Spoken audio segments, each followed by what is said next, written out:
বর্তমানে দেশের মানবাধিকার পরিস্থিতি ভালো নয় এমনটাই জানিয়েছেন জাতীয় মানবাধিকার কমিশনের চেয়ারম্যান কাজী রিয়াজুল হক। চ্যানেল 24 কে দেয়া সাক্ষাৎকারে তিনি বলেন, প্রভাবশালীরাই মানবাধিকার লঙ্ঘন করছে।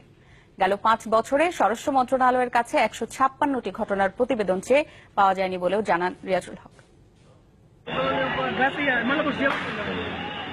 রুটিন সহ পরীক্ষার দাবিতে আন্দোলনরত শিক্ষার্থীদের উপর পুলিশের টিয়ার শেল নিক্ষেপ, যার আঘাতে দুই চোখে দৃষ্টি হারিয়ে ভবিষ্যৎটাই এখন অন্ধকার সরকারি তিতুমির কলেজের শিক্ষার্থী সিদ্দিকুর রহমানের। প্রতিবেশীর বাসায় খেলতে গিয়ে ধর্ষণের শিকার হয়ে শিশুর মৃত্যু, কিংবা মেয়েকে ধর্ষণের পর মা সহ দুজনেরই মাথা ন্যাড়া করে দেয়া, প্রতিদিনই মানবাধিকার লঙ্ঘনের এমন খবর আসে গণমাধ্যমে। আইন ও সালিশ কেন্দ্রের হিসাবে এ বছর জানুয়ারি থেকে জুন পর্যন্ত আইন শৃঙ্খলা বাহিনীর হাতে মারা গেছেন 90 জন, ধর্ষণের শিকার 280 জন, আর ধর্ষণের শিকার হয়ে মৃত্যু হয়েছে 16 জনের। বিভিন্ন ঘটনায় হত্যা করা হয়েছে 245 শিশুকে। দায়িত্ব নেয়ার 1 বছর পূর্তিতে চ্যানেল 24 কে দেয়া এক সাক্ষাৎকারে জাতীয় মানবাধিকার কমিশনের চেয়ারম্যান এমন পরিস্থিতিতে উদ্বেগ প্রকাশ করেন।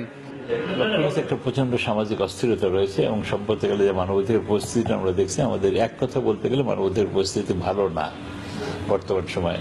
পুলিশ একটা রাষ্ট্রীয় বাহিনী, একটা রাষ্ট্রীয় সংস্থা। একটা রাষ্ট্রীয় সংস্থার কাছে যদি তাদের প্রতিবেদনে যদি কোনো গাফিলতি থাকে, তাহলে সেই দায়িত্বভার কিন্তু রাষ্ট্রের উপরে যে পড়ায়। অতএব আমি আশা করব পুলিশের ঊর্ধ্বতন কর্মকর্তা বিষয়টা গুরুত্বের সাথে দেখবেন, প্রয়োজনে তারা। তিনি জানান, 2012 সাল থেকে 2016 সাল পর্যন্ত 156টি অভিযোগের প্রতিবেদন চেয়েছেন স্বরাষ্ট্র মন্ত্রণালয়ের কাছে, কিন্তু তাতে কোনো সাড়াই মেলেনি। অনেক ক্ষেত্রে আমরা প্রতিবেদন পাই না। যদি ইতিমধ্যে আমরা মাননীয় স্বরাষ্ট্রমন্ত্রীর সঙ্গে দেখা করেছিলাম, আমরা একটা তালিকা ওনার কাছে দিয়ে এসেছি যে আমরা আপনাকে এতগুলো প্রতিবেদন চেয়েছি, তার ভিতরে আমরা মাত্র এই কয়টা পেয়েছি, এগুলো এখন আমরা পাইনি। আমাদের কন্ডিশনগুলো মানা হয় না, যেটা সেমন ঠিক অধিকাংশের ক্ষেত্রে, আবার কোনো কোনো ক্ষেত্রে আমাদের কন্ডিশনগুলো মানা হয়। আমরা তার মতে, মানবাধিকার নিশ্চিত করতে হলে সুষ্ঠু বিচারের মাধ্যমে বিচারহীনতার সংস্কৃতি থেকে বেরিয়ে আসতে হবে রাষ্ট্রকে। আশাকেন প্রিন্স, চ্যানেল 24, ঢাকা।